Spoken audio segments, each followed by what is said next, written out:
then enter it from the rear end and move similar to a mammal digestive system intestines. If I understood this correct, the insectoids going into the ass of another insectoid to start the invasion somewhere else. Not only the game is unique, also the lore is unique. Hello everyone and welcome to the website channel. Today with a very special topic, I mean always special. The lore behind the Tagmatons, because that was asked in the last episode and the comments were diverse to say the least. But I guess most people are excited about the Tagmatons and the invasions they make, and I didn't know that people had a huge interest in the lore behind all of that. So to get to the new info, the Disgorger, the warm transport type of thingy, it is an insect that has 3 body segments and 6 vestigial legs, and its entire purpose in life is to function as a kind of a transport tube system from other variants of Tagmatons to travel through it. It does it by moving through the ground and surface at the destination location chosen by scouting Tagmaton drones. So the drones are scouting, then the Disgorger comes, and then all the invasions start. The other Tagmatons located in their nests underground then enter it from the rear end and move through the side of it in a fluid, both by crawling as well as being pushed along by contracting muscles, similar to a mammal digestive system intestines. They are then expelled through the mouth of this creature and begin transforming the environment around the Disgorger. Then the first on the surface will be the winged Scramblers, and we will make scrambled eggs with that, of course. And they immediately will take off to the skies and begin surveying the area. Then the evasive borers will come, which are the opposite of the Scramblers. They will climb out of the Disgorger, out of their mouth, and begin digging into the surrounding ground, forming tunnels and loosening the soil in preparation for terraforming. So it seems that Starboard will also implement terraforming with that, at least a little bit. I don't know how this should work, but we will see how it works. The next one is also very interesting. You can also see them in the background footage. I guess they are the big ones with the big abdomens, because they will then appear after that, closely behind, depending on the enzymes and spores that the others have created, which play a critical role in the biological characteristics of these Tagmatons. So it's actually a very dynamic system where when the players interact with that, or other NPC mobs who interact with that, can disrupt our invasion. This is also very interesting.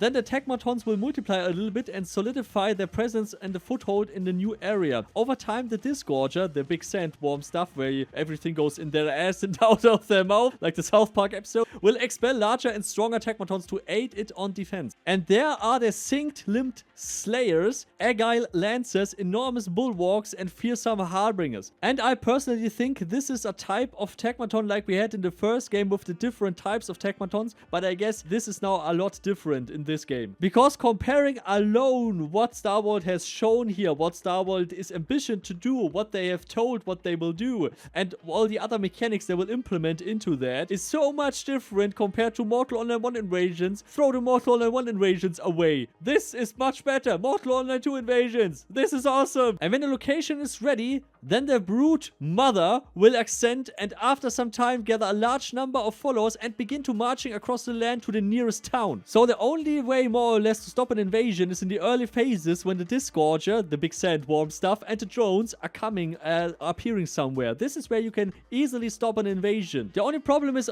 with these big sandworms, the Disgorgers are growing stronger and longer. They are alive, so they are the oldest Disgorger, will likely be surrounded by many of the strongest variants of Tagmatons. And this basically means the less all the players together do, the more power they will become. So the players have to unite at some point to fight back if they can't stop the invasions in the first place. And Starboard already confirmed that the Disgorger will not be simple or easy to kill, and they will reveal how to kill it later. So this will be very interesting. One side note here, besides the new crafting material, the Huskweave, Starboard also said that they will drop some stuff, also some house decorations and stuff. Maybe lore technically the big sandworm ate a house and stuff. I don't know how this is working. And then they had the house decorations in there. I don't know. And I immediately calling it the big sandworm. There is no sandworm. I mean, it's a big insect worm. The lore behind the broad egg hatchling is also very interesting because you gather that as an egg, and out of the egg comes this little thing here, the wriggler, which you can take care of. You need to be very carefully that it doesn't get hit and stuff. But the version the player gets seems to be not so effective like the live wildlife version of it. And it can evolve into something bigger, something more useful. And I'm very glad that Star Wars is not revealing everything, because that would also be a little bit boring. But it looks interesting.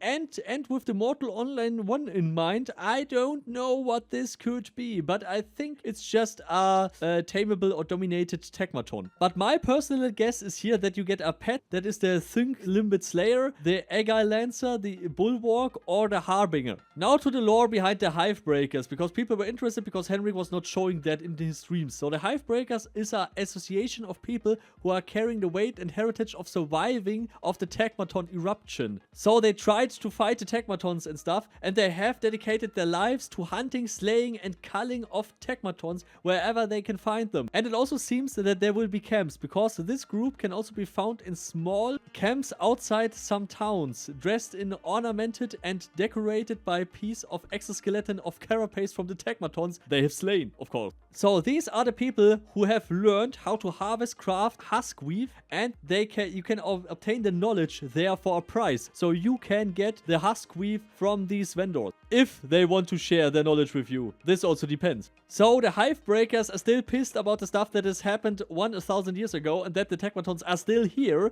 So they're really trying to kill every last Tagmaton on Earth. And they are focused on vengeance for what the Tagmatons have done to the population of Myrland, especially also for the Todremic Empire and the relatives of those within the groups. And their only goal is to fight back the Tagmatons, that such a disaster that happened 1,000 years ago will not repeat itself. They're also giving out tasks and challenges where you can help them to fight back the Tagmatons. They will also sell various items to you, such as the mounted body parts of slain Tagmatons, as well as the crafting skill lore book of Huskweave. But it seems that you have to gain their trust first before they sell you the things. And when you're wearing the items crafted out of the dead Tagmatons, that has proven that you are an honored member of the Hivebreaker clan. And you can also get the Hivebreaker cloak. I mean, more capes are always awesome, because everyone loves capes, it seems. If I got new info from the Star Wars lore department, I will make another video. So please make sure that you are subscribed. Then please leave a like. Would be really awesome, by the way. And leave your opinion about the Tagmaton lore in the comments. Would be very interesting to know.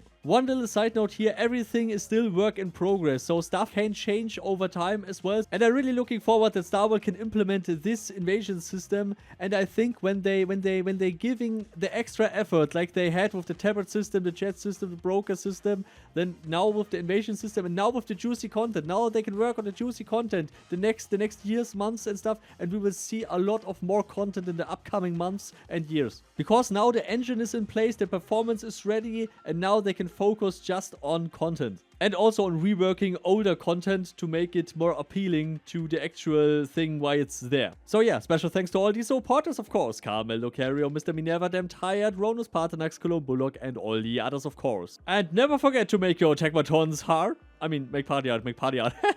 And as you all next time, goodbye.